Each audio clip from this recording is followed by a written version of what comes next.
Good afternoon.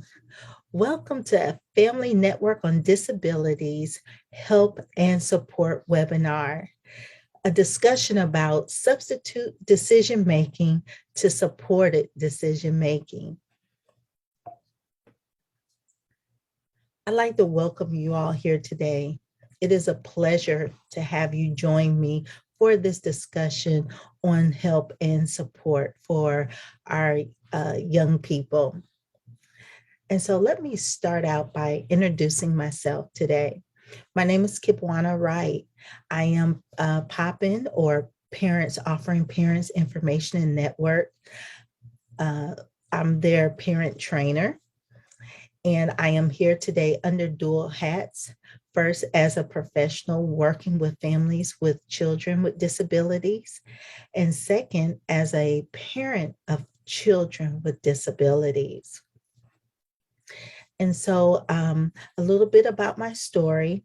It was with a conversation that I had with another parent who was sharing some of her frustrations and challenges that she was having with her child's performance in school and with her the educators and the whole special education process. That her situation sounded a lot like mine. And it was through that conversation that I decided to have my child evaluated.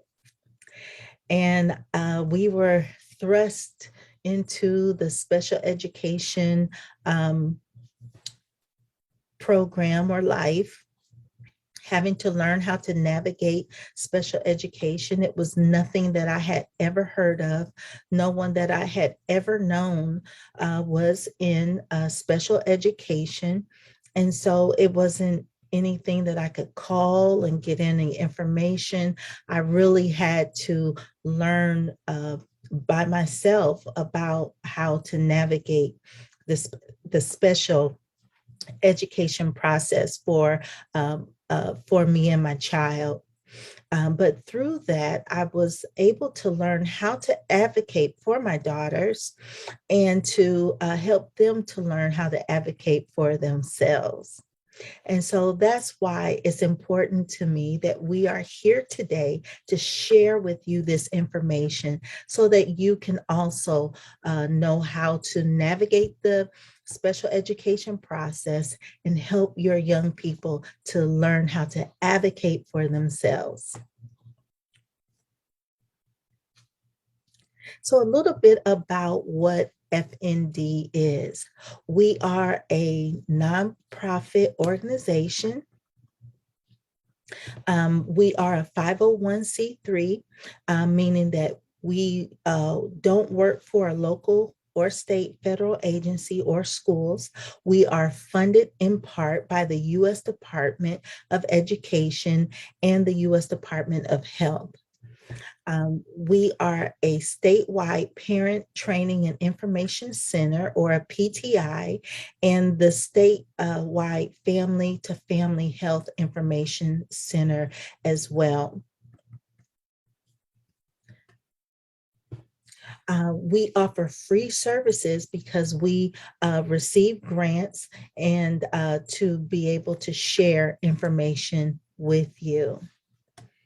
Okay, FND was founded in 1985 by parents of children with disabilities who decided to come together for mutual support and information sharing. FND is a national network for individuals of all ages who may be at risk, have disabilities, or have special needs, and their families. Also, we serve professionals and concerned citizens. FND is a unique organization because the majority of our board members, our management staff, our program staff, are parents or family members of persons with disabilities. So FND is family driven and family centered. So now that we've talked about who we are, let's talk about some of the things that we do and do not do. One of the things, we do not offer any legal or medical advice of any type. So none of the information that you receive here today during this webinar can be considered as legal or medical advice. But what we are happy to do is to share information, resources, and supports with you and your family. Information that is research based and created for training and to help you to learn how to navigate special education. We encourage collaboration with schools and other agencies. So let's get into this. Okay, let's talk about what is substitute decision making, supported decision making, and how do individuals achieve this? Today, we will learn about three what these three topics mean. All right, so what is substitute decision making? As defined by Florida Department of Children and Families, substitute decision making gives guardians or advocates the right to make personal decisions on one's behalf.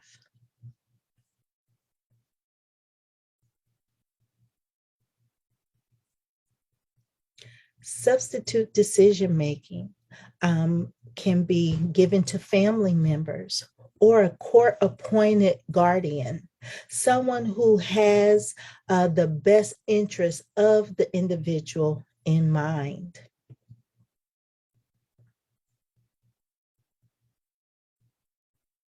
Substitute decision making can be given to family members, like I said, or someone who is an appointed guardian. They will be able to make financial decisions for the person, decisions about their health, the doctors, appointments, living arrangements, and like I said, financial decisions for that person. And it can be a family member or a court appointed guardian.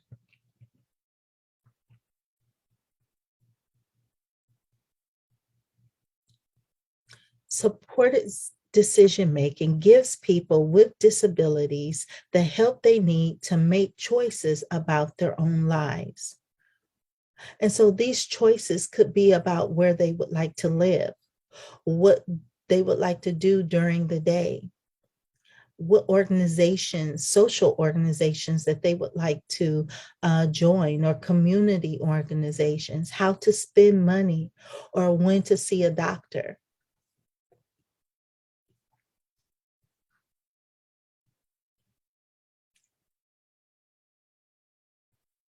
So person-centered, this means that the decision-making process is centered around a person and their needs and wants.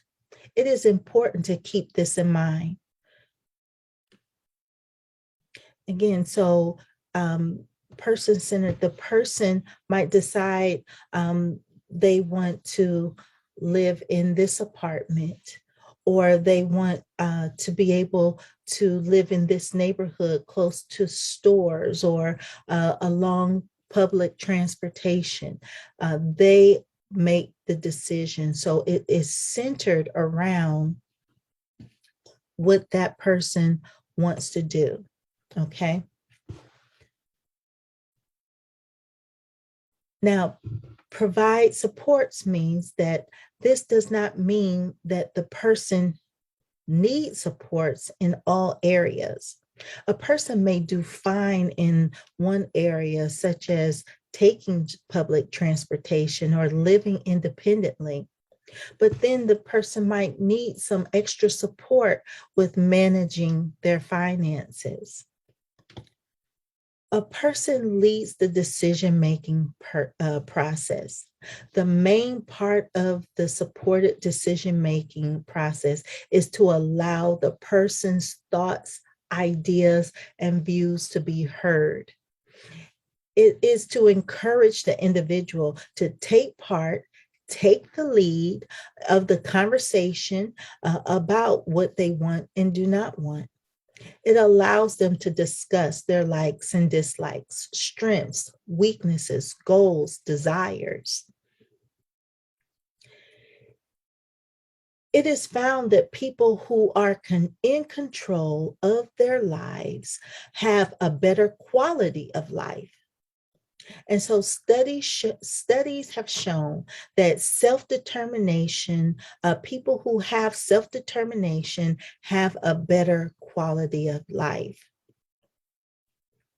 For example, people with disabilities may need help to understand information about choices, but then are able to make the decision.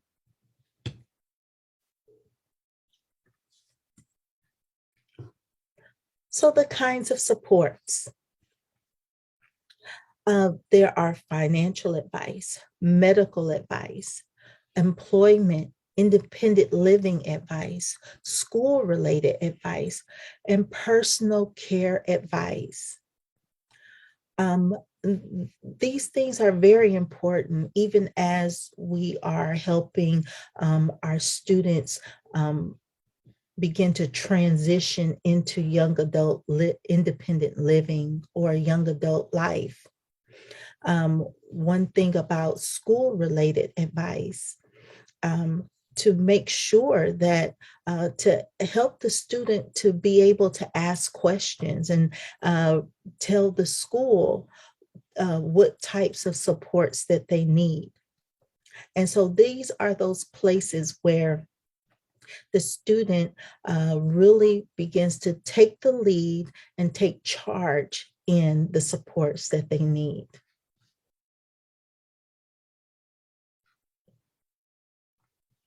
So how to choose who helps?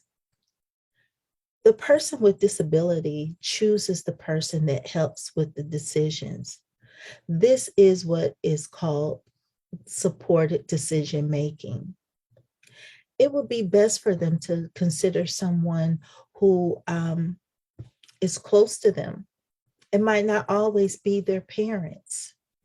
They might decide to move on a different side of town. And so someone who is closer in proximity might be better to help them with such decision making. And so the roles that supporters play, they might help give advice. The person with but the person with the disability has the final say about the decision.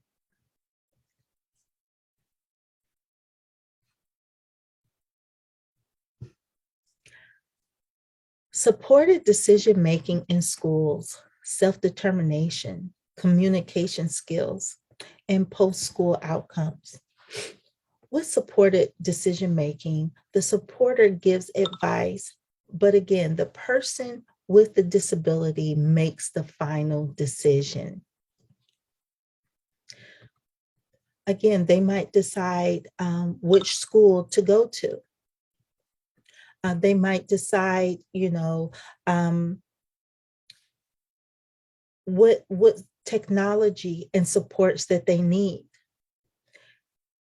They are able to take charge and let the person who is supporting them, as they give them options and share with them the options, share with them all of the options that they have, they will then be able to take all of those options, weigh them out, communicate about them, weigh them out, and make the final decision.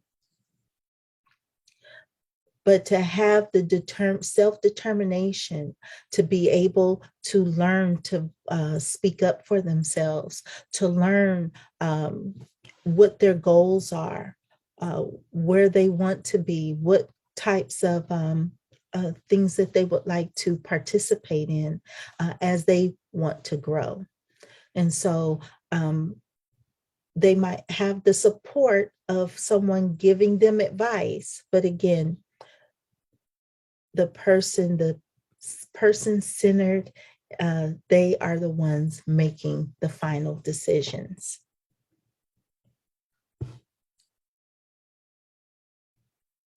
And so they might have, have support in meaningful activities, some of their medical needs, or living arrangements. You know, someone might need help with, uh, getting to a activity and helping make those arrangements for them to participate in the activities. So they might need special transportation or something like that, or even help with learning to cook, and someone coming over and helping them and teaching them how to prepare certain meals, how to set up things that sometimes we don't think about, how to set up their kitchens or something like that, that is where they can access everything the way that they need to, that is in order, or that is accessible for them. And even picking out an apartment that has the right height of countertops, or the right technologies that they might need to get things out of the cabinets and to put things at the right heights. And so those kinds of supports and meaningful activities, they might need someone to help support them.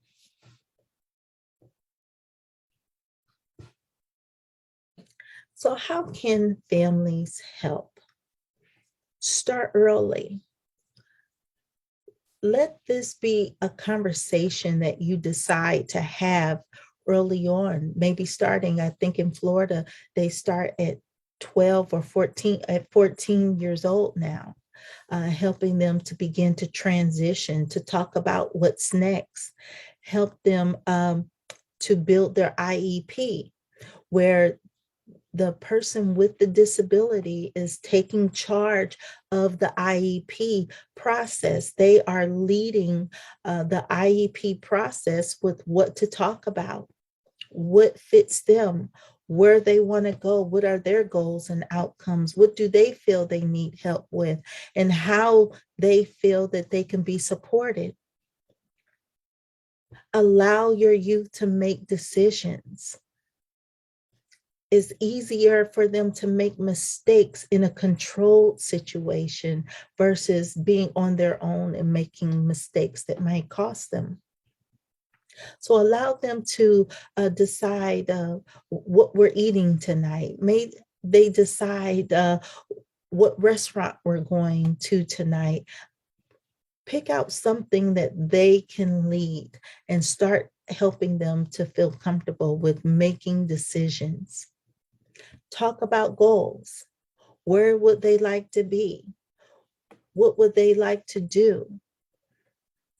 Where do they see themselves in the next 3 to 5 years? Give them the opportunity to discuss those things and feel heard. And allow them to participate in the discussions about their lives. No one wants their lives to be dictated to them. And so this is an opportunity for them to participate in every aspect of their lives and have a voice in it.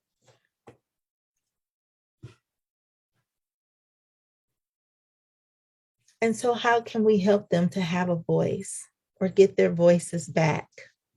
By attending their IEP meetings. Again, having it student-led, having them control what the topics are, what's on the agenda, what they feel that they need. Let this be about them and let them take the lead. When they're at the doctor's offices, let them be the ones who check themselves in. Let them be the ones who are speaking to the doctors about how they're feeling and what some of their issues are. Even if we help them prepare early, help them take down notes so that they have it prepared or have it readily in their memory. Help them to plan post-school plans. Where would they like to attend? What would it take for them to attend? What kind of supports that they need? Where they would like to live? What apartments? Where would they feel safe? Where would they feel like they are able to be more in control of their life by being in an environment that might have different services closer? Something like being able to have food delivered. If they were out in more outlying areas, they might not have food delivery or clothes pickup where you can pick up or drop off laundry. Just different things like that. And maybe what their interests are, what interests them. Help them to be able to feel comfortable talking about the things that they're passionate about, what they like to do. All of those things help our youth to have their voices.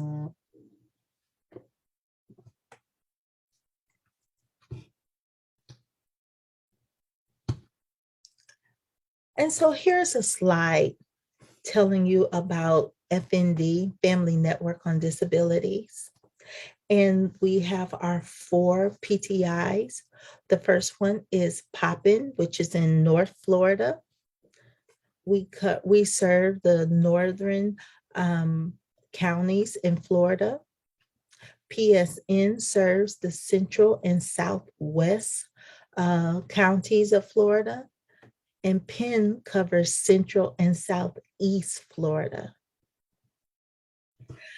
We have Family Start programs funded by the U.S. Department of Health under Health Resources and Services Administration. Family Start is the program that will assist families of children and youth with special health care needs to make informed decisions about health care to their children and providing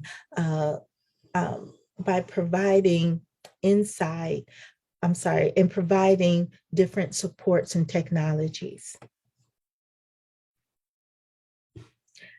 FND has the Special Needs Trust. FND provides comprehensive special needs trust services, including services as a trustee, co-trustee, or trust administrator. We handle all types of special needs trust. We also have Dadvocates, which is a network of dads that promotes the involvement of fathers in the lives of their children with disabilities.